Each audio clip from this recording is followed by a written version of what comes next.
नमस्कार प्रिय विद्यार्थियों। बी पार्ट फर्स्ट के प्रथम प्रश्न पत्र के अंतर्गत अलंकार प्रकरण में आप सभी का स्वागत एवं अभिनंदन है।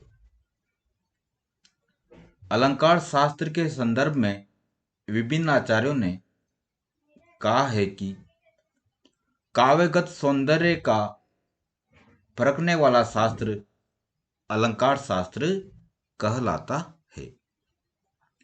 सामान्य भाषा में शोभा बढ़ाने वाली वस्तु के लिए अलंकार शब्द का प्रयोग किया जाता है। विभिन्न आचार्यों ने अलंकार शब्द का प्रयोग व्यापक अर्थ में किया है, जिसे आज हम साहित्य शास्त्र के नाम से जानते हैं। उसका पुराना नाम अलंकार शास्त्री है तथा जब अलंकार शब्द का प्रयोग सजाने वाली वस्तु के लिए किया जाता है तब अलम क्रियते अनेन इति इस अर्थ में घय प्रत्यय करने पर यह व्युत्पत्ति मानी गई है। अलंकार शास्त्र के प्रवर्तक आचार्य भामह माने गए हैं, जिन्होंने अपने ग्रंथ में विभिन्न अलंकारों की रचना की है। इस आधार पर काव्य की शोभा बढ़ाने वाले धर्मों को अलंकार कहा जाता है। यथा काव्य शोभा करान धर्मान अलंकार प्रचक्षते। इस आधार पर उन्होंने सर्वप्रथम अलंकार के दो भेद बताए हैं। पहला भेद है शब्दालंकार और दूसरा भेद है अर्थालंकार। शब्दालंकार से तात्पर्य जहां पर शब्दों के द्वारा काव्य में चमत्कार उत्पन्न किया जाता है तो उसे शब्दालंकार कहते हैं, जैसे अनुप्रास अलंकार, एमक अलंकार और श्लेष अलंकार। अर्थालंकार से तात्पर्य जहां पर अर्थों के द्वारा काव्य में चमत्कार उत्पन्न किया जाता है तो उसे अर्थालंकार कहते हैं, जैसे उपमा अलंकार, रूपक अलंकार, उत्प्रेक्षा अलंकार आदि। बच्चों, हमने पिछले कालांशों में अनुप्रास अलंकार, एमक अलंकार, श्लेष अलंकार, उपमा अलंकार, रूपक अलंकार, उत्प्रेक्षा अलंकार, दृष्टांत अलंकार, अर्थांतन्यास अलंकार, विभावना अलंकार, विशेषोक्ति अलंकार, समासोक्ति अलंकार, व्यतिरेक अलंकार और संदेह अलंकार का अध्ययन कर लिया है। उसे हमने पढ़ लिया है और समझ भी लिया है। आज हम अतिशयोक्ति अलंकार और भ्रांतिमान अलंकार का अध्ययन करेंगे। तो सर्वप्रथम भ्रांतिमान अलंकार का क्या लक्षण है, उसकी परिभाषा क्या है, उसका उदाहरण कौन सा है और उसे कैसे समझाया जाता है इत्यादि के बारे में हम यहाँ पर पढ़ेंगे। तो सर्वप्रथम अतिशयोक्ति अलंकार का लक्षण है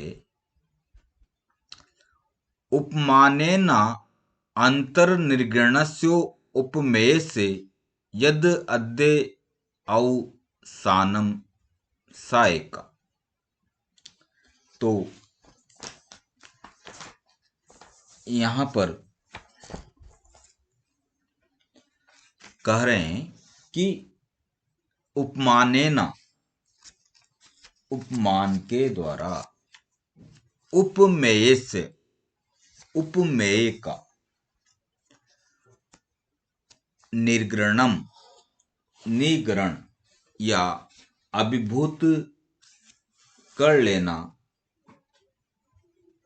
ही अतिशयोक्ति अलंकार। यद अद्य अवसायम स एका, यद अद्य अवसायम स एका, तो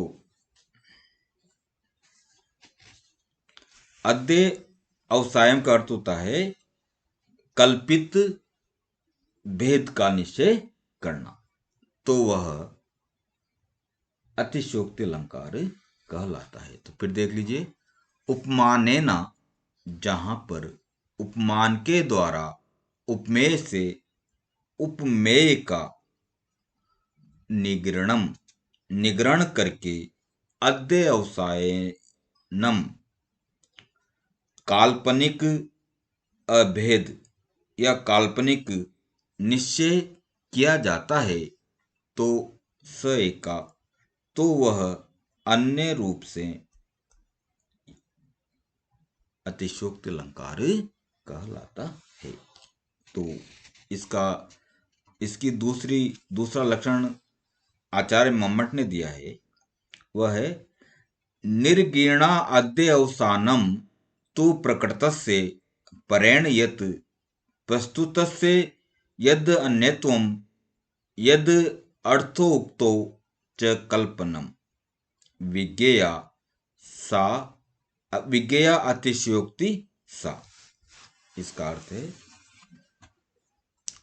उपमान के द्वारा उपमेय का निग्रहण करके काल्पनिक और अभेद का निश्चय करना अतिशयोक्ति अलंकार कहलाता है। तो अब इसका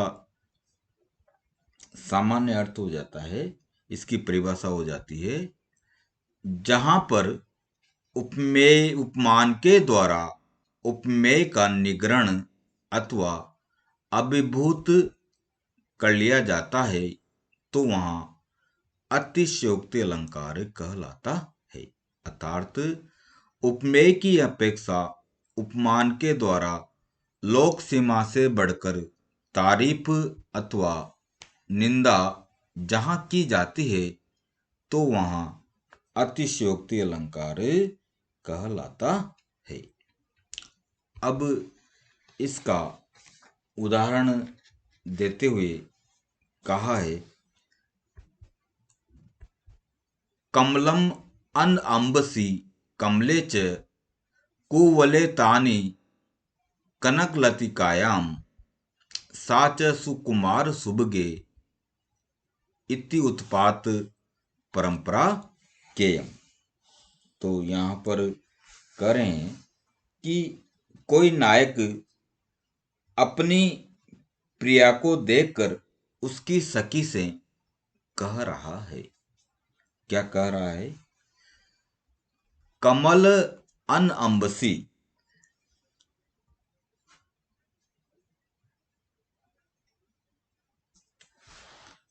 कमल अन अंबसी, तो अंबसी जल स्थल पर कमलम कमल है, और कमले च कुवले तानी कनक लतिकायाम, और उस कमल पर नील कमल और तानी कनक लतिकायाम, और वे तीनों कमल कनक लता पर लगे हुए हैं, और साच सुकुमार सुभगे, और वह जो नायिका है सा, वह साच, और वह कनक लतिका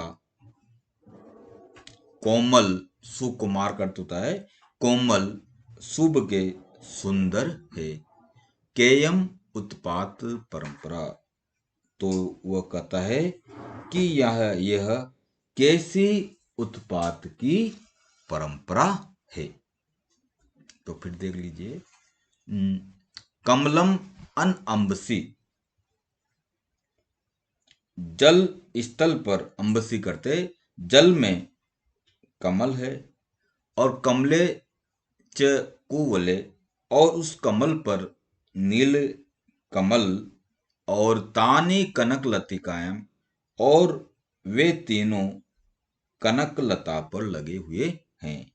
और साच सुकुमार सुबगे, और वह कनक लता सुंदर और कोमल है। इति उत्पात परंपरा के, यह कैसी उत्पात की परंपरा है। तो यहाँ पर इस उदाहरण में कोई नायक अपने प्रेसी को देखकर उसकी सहेली से कह रहा है कि अरे, ये कैसी विचित्रता है कि बिना जल के कमल, अर्थात जल में कमल खिलता है, किंतु प्रिया का मुख रूपी कमल बिना जल के खिला हुआ है, और कमल पर कमल नहीं खिलता, किंतु कांता के मुख रूपी कमल पर नेत्र रूपी दो नील कमल खिले हुए हैं, और ये तीनों शरीर रूपी कनक लता के समान शरीर पर सुशोभित हो रहे हैं। तो ये कैसी अनर्थ की परंपरा है कि बिना जल के कमल और कमल पर नील कमल तथा कनक लता पर तीन कमल खिलना असंभव है, किंतु यहाँ पर उपमेय प्रेयसी का मुख आदि उपमान कमल आदि के द्वारा निग्रहण कर लिया गया है। निग्रहण करके उपमान के साथ उसका अभेद निश्चित किया गया है, इसलिए यह अतिशयोक्ति अलंकार का उदाहरण है। तो इसे और भी अधिक स्पष्ट करते हुए मैं यहाँ पर समझा रहा हूँ कि स्पष्टीकरण देते हुए कहा है कि प्रस्तुत उदाहरण में उपमान रूप कमल आदि के द्वारा उपमेय भूत मुख आदि का निग्रहण अथवा अभिभूत करके कमल आदि रूप से अभिन्नता होने के कारण यह अतिशयोक्ति अलंकार का उदाहरण है। कहने का अभिप्राय यह है कि उपमेय मुख नेत्र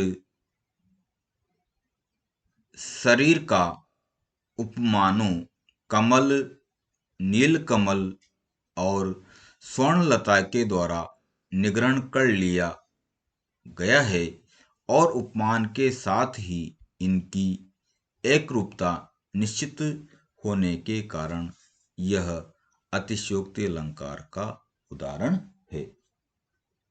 अब इसे और भी अधिक सरल शब्दों में मैं बताता हूं कि जहां पर किसी वस्तु का इतना बढ़ा चढ़ाकर वर्णन किया जाए कि सामान्य लोक सीमा का उल्लंघन हो जाए, तो वहां पर अतिशयोक्ति अलंकार होता है।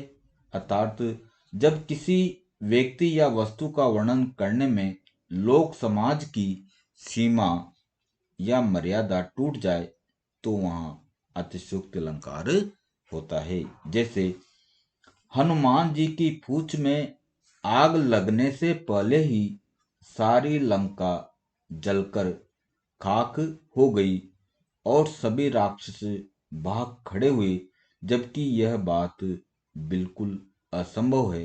अतः यह अतिशयोक्ति अलंकार का उदाहरण है। अब अगला जो अलंकार है वह है भ्रांतिमान अलंकार।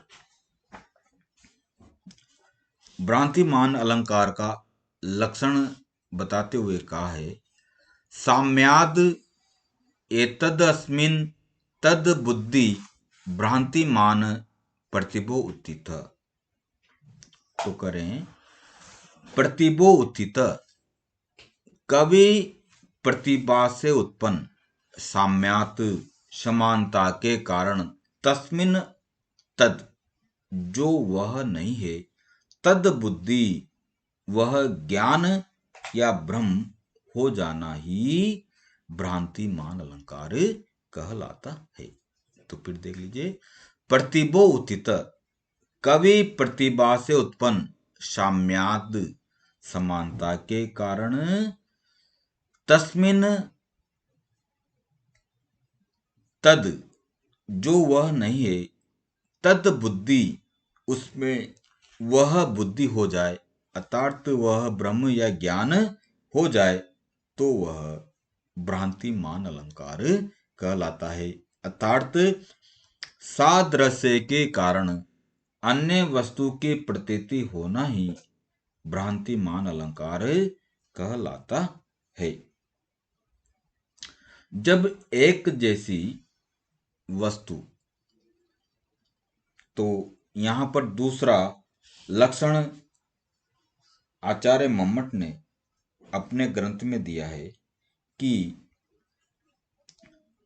भ्रांतिमान अन्य समविततुल्य दर्शने।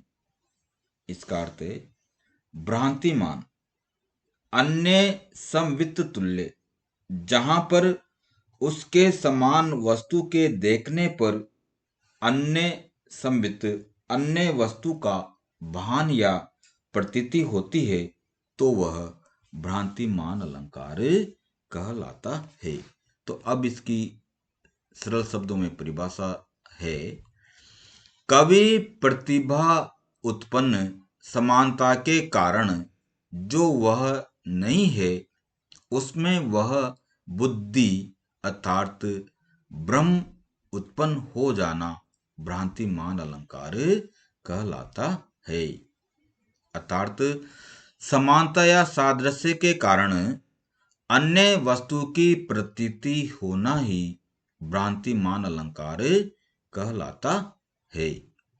अब इसका उदाहरण देखिए, कपाले मार्जारः पय इति करान लेडी ससिनः तरु छिद्र प्रोतान विस्मिति करी संकल्पयति रता अन्ते तल्पस्थान हरति वनिता अप्ये अंशुकमिति परबा मत्चंद्रो जगद्दि इद अहो विलंबयति। तो यहां पर बता रहे हैं कि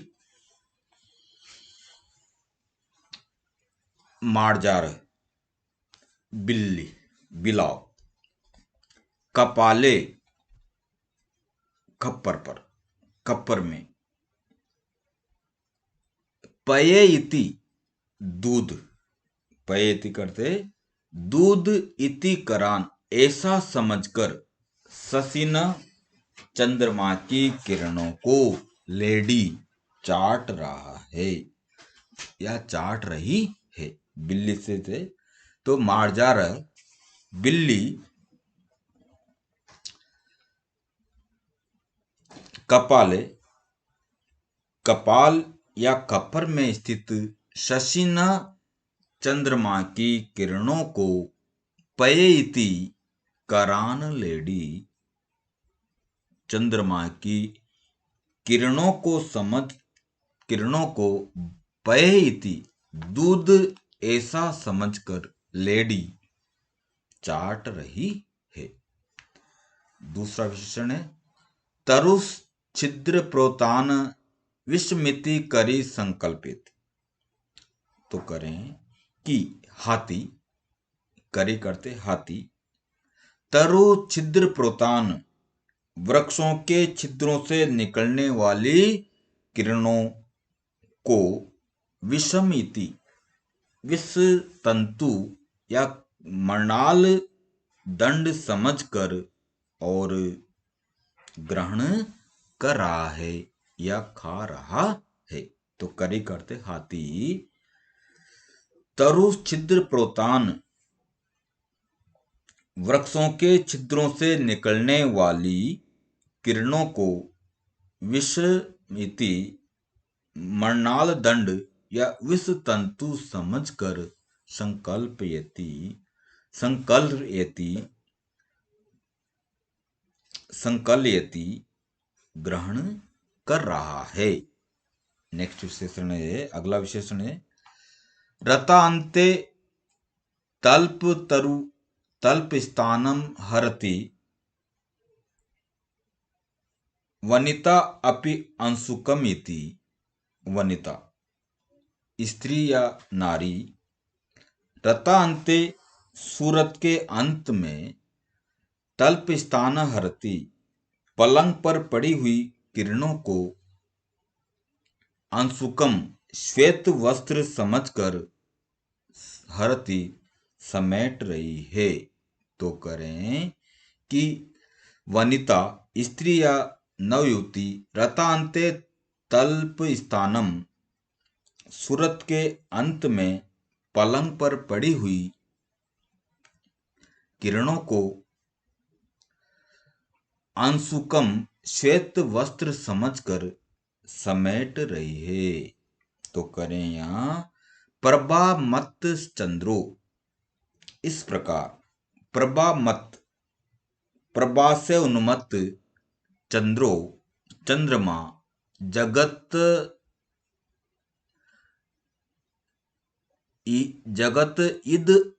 इदम अहो, इस संसार को, विलंबयति भ्रम या संदेह में डाल रहा है। अहो अरे यह आश्चर्य है, ये महान आश्चर्य है। तो फिर देख लीजिए, तो इति इस प्रकार, प्रभा से उन्मत्त चंद्रो चंद्रमा, जगति यह इस संसार को, विलंबयति ब्रह्म में डाल रहा है। अहो यह महान आश्चर्य है। तो यहां पर करें कि शुभ्रता के कारण दूध आदि के सदृश चंद्रमा की किरणों को देखने पर बिल्ली आदि की दूध आदि रूप से ज्ञान या ब्रह्म होने से भ्रांतिमान अलंकार है। तो यहां पर बता रहे हैं कि अब देखिए इसका स्पष्टीकरण देके, प्रस्तुत उदाहरण में बिल्ली कपाल या खप्पर में स्थित चंद्रमा की किरणों को दूध है ऐसा समझकर चाट रही है। हाथी वृक्षों के छिद्रों से निकलने वाली किरणों को विष तंतु या मरणाल दंड समझकर ग्रहण कर रहा है। युवती अर्थात नारी सूरत क्रीड़ा के अंत में पलंग पर पड़ी हुई चंद्र किरणों को श्वेत वस्त्र समझकर समेट रही है। इस प्रकार प्रभा से उन्मत्त चंद्रमा इस संसार को ब्रह्म में डाल रहा है। यह महान आश्चर्य है।